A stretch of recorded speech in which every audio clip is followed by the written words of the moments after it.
Hi guys, we're going to try this again. I recorded this video earlier and my phone was being dumb and it didn't want to work. So we're going to try to get this all in one video, so I'm going to talk fast. I'm super sorry. I missed a couple of days of Advent. I've been really sick. It's been a no good, horrible week. I broke my heater. I had to use a pair of pliers to fix my heater. Actually, my dad did, because it broke in the off position and all I needed was turn on, so then I could plug it in and it would work.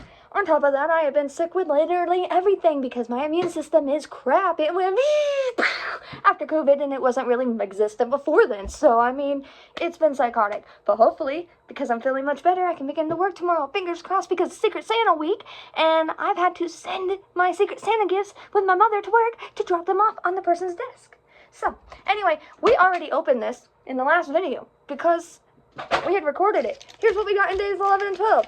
Day 11 was this keychain that looks like a room key from Dragonfly Inn. Gonna give it to my sister because she watches Gilmore Girls.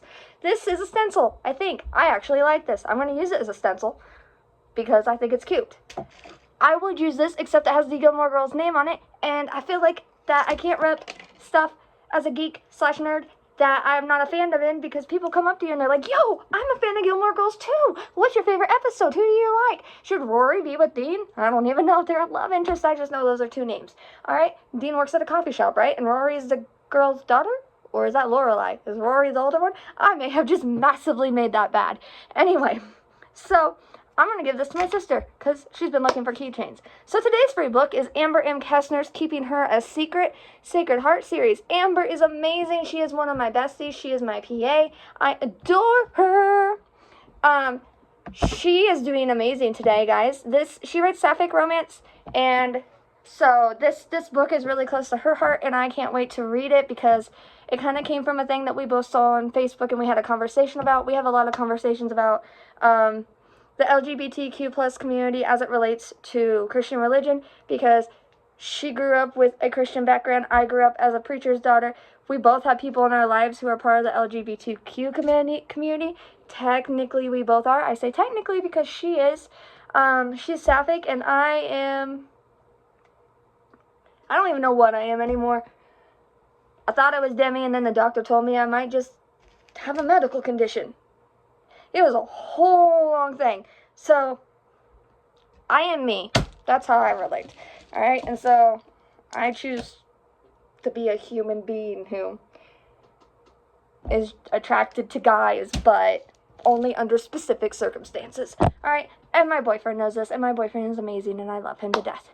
So anyway, Keeping Her a Secret. Synopsis is, Kassidy is a sweet preacher's daughter that has to keep who she is a complete secret. See, in the Bible, it is a bad idea to be attracted to the same sex. When you go to an all-girls school that causes issues, a new girl comes to town when her world is shaken with her first love interest. Can she keep Arianna a secret from everyone? Arianna isn't familiar with the whole moving thing, especially since her whole life is upside down. That is until she met the preacher's daughter, who has more secrets than anyone she has ever seen. What happens when her whole world changes? Falling for someone that is all about the Bible? Can Arianna keep herself from Kassidy? Follow me on this journey of a new biracial relationship between two new friends and a whole new world of secrets. And like props to Amber here. This is a 90-page read, and just so long today, it's 8:44 p.m. on CST time in Nebraska, and she is sitting at number 2 in 2-hour LGBTQ plus short reads. So good job, Amber. So if you like sapphic romance, go pick this up. It is in the lesbian fiction genre. It's 2-hour literature and fiction short reads, and I'm going to be reading this. I haven't read any of her books in a while, and I have not read this one. I don't know how I haven't read this one. I've had this one on my Kindle since it came out in May of 2023. But, my reading habits have been all over the charts right now. It's been insane. So that is today's book. Please, please, please go pick it up. And next we have my book. Today is my book. Today, tomorrow, whenever you are watching this, the 12th. My book, The Strange and Unusual History of Eden Estates, is free. This book is near and dear to my heart. I'm sorry I'm rushing through this. I really want to get this all in one video. My phone was separating it all into parts. So The Strange and Unusual History of Eden Estate takes place in Nebraska. It is historical, clean, paranormal romance. Yeah, it's a lot. It is a lot. It is about a family that moves to Nebraska under the Homestead Act. Basically ends up cursed by a sod witch. Sod witch is a term that a local organization here made for their haunted haunted trail, and I just fell in love with it and latched onto it for this. So thank you, Jessie, because she knows who she is if she's watching this. It is 252 pages. Eventually, I'll come out with an extended version with Ira's journal entries in it, along with a bunch of history, dates, and timelines for it. But the synopsis is Goldenrod Grove, Nebraska is a small town barely big enough to be called a city. Its history is rooted in the Homestead Act. Many of its residents can trace their lineage back to its original settlers, but no family looms quite as large as the Campbells. Ira Campbell is a descendant of Atticus Wade, one of the first homesteaders to come to Goldenrod Grove. His family has owned Eden Estate for 11 generations. The FFA and 4-H kids whisper about seeing ghosts on the grounds and feeling the breath of hounds on the back of their necks, but no one knows how true the ghost stories are until Ira dies. June never intended to return to Goldenrod Grove. She left the town behind after her high school graduation and didn't look back. When her father dies, she returns to town with her heart in shambles. Her marriage is falling apart, her heart is heavy with grief, and she's first in line to inherit an estate that she'd rather auction off to the highest bidder. When June's youngest daughter finds an old dollhouse while exploring the estate's attic, she sends her mother on a quest to discover the heirloom's history. What June discovers is more than she bargained for. Nestled inside a leather-bound journal are every dark secret of her family's past, every mistake, every joy, every tear, and a curse that could destroy her. Will she be able to defeat the curse that's haunted her family for over a century, or will she succumb to shadows lurking along the property line? And why does Tucker Silo, her childhood nemesis, seem so interested in her family's past all of a sudden? Love this book. It was my baby. Like, it may be my favorite book that I've ever written. It's normally $4, normally $5. I had the price wrong, but it's free today. It is $12.99 in paperback. However, if you would like me to send you a copy, message me and I will give you a discount, and we will do a $10 paperback plus shipping.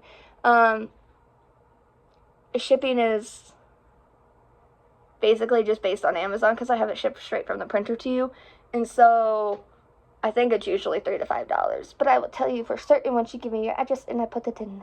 Okay? So anyway, that's that. And if you want it signed, let me know, because I will write my signature down for you and mail it away in an envelope. All right? So I hope you guys have a great day. I hope you pick up both books, okay? And if you're trying to keep up with this and you realize that I missed a couple days on Advent on here on YouTube, please head over to the link tree in my bio and subscribe to my Facebook author page, W.A. Ashes, and my Facebook reader group, Word Warriors, because those are 100% up to date every day. They are scheduled posts, and they will, well, the Word Warriors is scheduled posts, and then I get the notification and I transfer it over. And lately I've been scheduling them early at around 10 to midnight every night so that you guys have time. I know that Amber's book is going to be free for another day, I believe. I think she said she had it set for another day. My book is set for 3 days.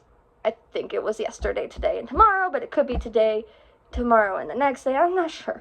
Anyway, go grab that, because at the end of the year, I'm pulling all my books from KU, in which case I will be doing no more free ebooks on Amazon, because you can only do those if you are enrolled in KU, and I am going to transfer all my ebooks over to a friend who's a publisher, and I have done anthologies with her in the past. My ebooks will still be available on Amazon to purchase, okay, but they will not be enrolled in Kindle Unlimited, which means if you have Kindle Unlimited, you cannot read them on Kindle Unlimited. I'm sorry.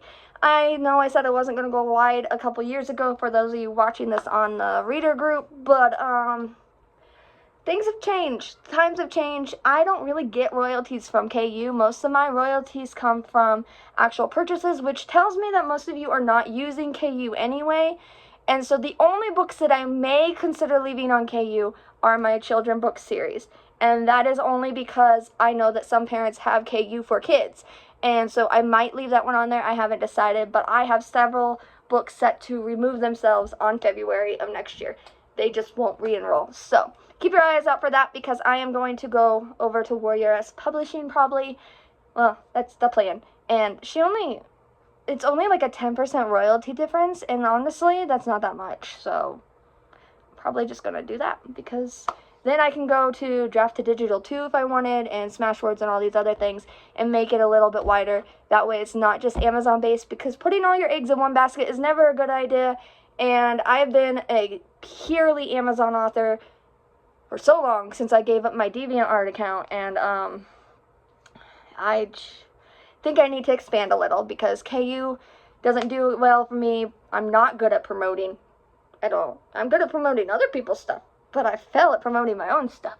Like, I own a Mary Kay business on the side, guys, and an editing business, and I feel like a car salesman every single time I have to send messages about it, and I hate it.